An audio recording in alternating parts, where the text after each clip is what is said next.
Maayong buntag mga kapaglaom.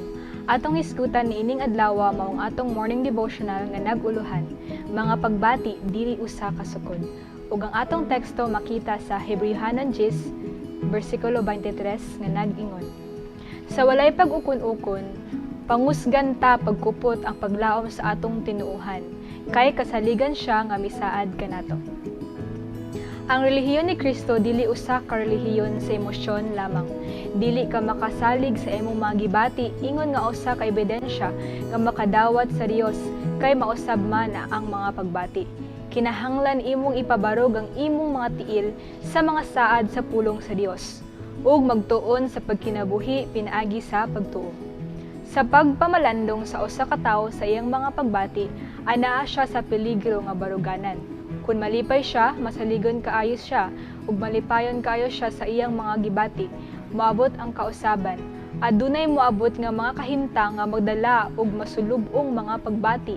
Dayon magsugod ang hunahuna sa pagduha-duha, kung nag-uban pa kaha ang Ginoo kaniya o wala. Ang mga pagbati dili gamiton nga sukdanan sa espirituhanong kahimtang, bisan kini malipayon o makapaluya.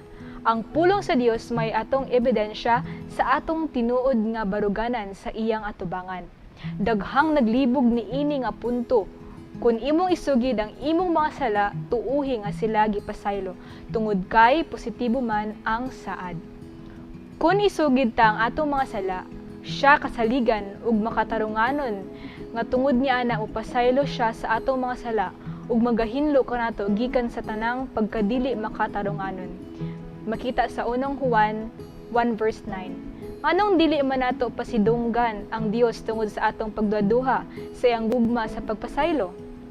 Sa imong pagsugid sa imong mga sala, tuuhi nga dili mapakyas ang pulong sa Dios, nga siya matinumanon nga nagsaad. Ingon kadako ni ana ang imong buluhaton ang pagtuo nga tumanon ng Dios. Tumanon sa Dios ang iyang pulong ug magpasaylo sa imong mga sala sama sa imong pagsugid sa imong mga sala. Kinahanglan magalihok ang imong pagtuo diha sa Dios nga magatuman sa iyang gisulti nga iyang buhaton pagpasaylo sa tanan mo nga mga kalapasan.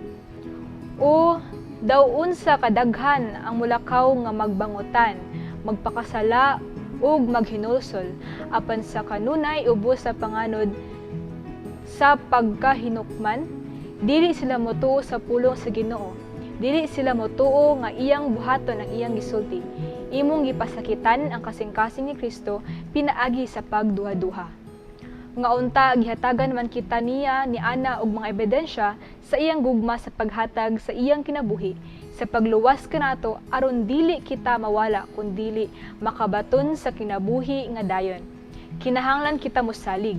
Kinahanglan ato edukahon ug bansayon ang atong mga kalag sa pagtuo sa pulong sa Dios sa bugos.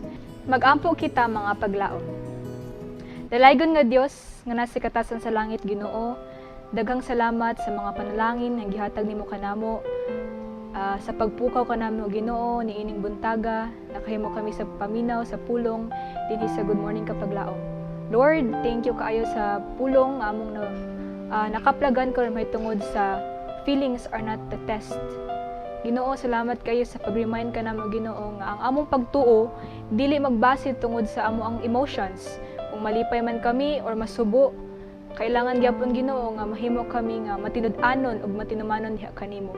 Tabangi kami Ginoo sa matag adlaw nga mahimo kami nga sentro or Christ-centered ang among pagkinabuhi, nga mo reflect kini Ginoo nga makita sa uban nga dunay Kristo diri sa among kinabuhi. Tabangi kami Lord nga sa among paglakaw mahimo kini nga padulong diha kanimo dili padulong sa kalibutan. Tabangi kami Ginoo nga magkitaay sa imong pagpadayag Ginoo. Ug amo sa binaampo nga ikaw magapanalangin unta niining adlaw nga mahimo kami nga fruitful, aduna kami mga achievement nga mahimo ug ma-meet namo among goal karong adlaw. Wala kami arang mahimo Ginoo, hinaut ikaw magakauban ka namo uban sa mga manulunda ug kining tanan namong gyampo tungod lamang sa ngalan ni Jesus among personal nga manuluwas. Amen.